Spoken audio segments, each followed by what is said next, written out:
గురుగారు, మీరు నిండు సంసారం చిత్రంలో ఆయన మాస్టర్ వేణు గారి సంగీత దర్శకత్వంలో ఎవరికి తల వంచకు ఎవరిని యాచించకు అనే ఒక గీతం రాశారు.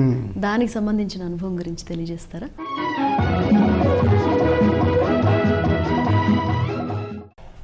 దీన్ని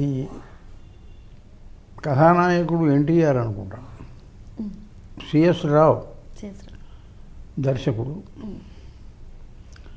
మాస్టర్ వేణు సంగీత దర్శకుడు. అంటే ఒక వ్యక్తిత్వాన్ని గురించిన పాట ఇది. ఎవరికి తల వంచకు ఎవరిని యాచించకు, నువ్వుగా ఉండు, గుండె బలమే నీ ఆయుధం, నిండు మనసే నీ ధనం.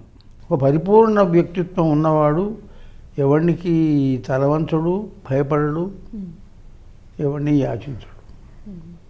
కష్టపడి నువ్వు నీ వ్యక్తిత్వాన్ని నిర్మించుకో. కండలు పిండే కష్టజీవులకు తిండికి కరువుంటుందా, నిజాయితీకై నిలిచే వారికి పరాజయం ఉంటుందా, మంచితనమును మించిన పెన్నిధి మనిషికి వేరే ఉందా, ఎవరికి తల వంచకు ఎవరిని యాచించకు. చాలని జీతంతో మిడిమేలపు కొలువులు కొలవకు, ముడుసుకుపోయిన ఆశలతో మిడిమిడి బ్రతుకును గడపకు, చీకటి రాజ్యం ఎంతో కాలం చెలాయించదని మరువకు. అన్నిట్లో అదే. చాలని జీతంతో మిడిమేలపు కొలువులు కొలవకు. నువ్వు స్వతంత్రంగా జీవించే మార్గం ఆలోచించు. జీవితమే ఒక వైకుంఠపాళి, జీవితమే ఒక వైకుంఠపాళి, నిజం తెలుసుకో భాయి. ఎగరేసే నిచ్చెనలే కాదు, పడదోసే పాములు ఉంటాయి. జీవితానికి వైకుంఠపాళికి నేను అన్వయం చేశాను. వైకుంఠపాళి దీంట్లో కూడా ఆ జూదంలో ఎగరేసే నిచ్చెనలు అలా పైకి ఎగిరి మళ్ళీ పావుతోటి కింద పడతాయి. కాబట్టి చిరునవ్వులతో విషవలయాలను ఛేదించి ముందుకు పదబోయి. ఇక్కడ విషవలయాలంటే పడదోసే పాములు. కాబట్టి నువ్వు ఒక ఆత్మనిష్టతో చిరునవ్వులతో విషవలయాలను ఛేదించి ముందుకు పడవాలి. విషవలయాలంటే దుర్మార్గుల్ని. కాబట్టి మాస్టర్ వేణు సంగీతంలో ఆ మాధుర్యం ఉంటుంది, ఆ శబ్ద మాధుర్యం ఉంటుంది. అది గబగో పరిగెత్తే పాటలు రాయడు ఆయన, కంపోజ్ చేయడు ఆయన.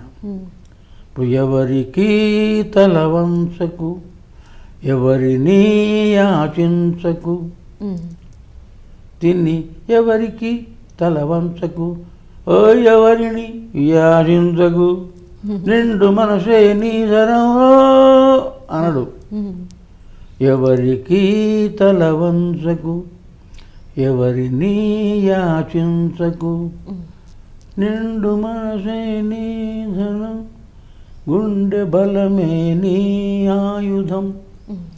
కాబట్టి అతను అంటే ఆ కాలపు పాతకాలపు సంగీత దర్శకుడు రాజేశ్వరరావు గారు, వేణు గారు ఈ రకంగా వీళ్ళు పాటను బట్టి బాణీ కట్టేవారు. ఉన్న బాణీని పొదిగి చూపేవారు మాటల్లో. కాబట్టి సంగీతం సాహిత్యం ఈ రెంటిని మేళవించుకున్న అద్భుతమైన పాటలు వారు రూపొందించారు. ఈ పాట వింటుంటే చాలా చైతన్యపరిచే విధంగా కూడా ఉంటుంది. అవును, ఉద్దేశం అదే.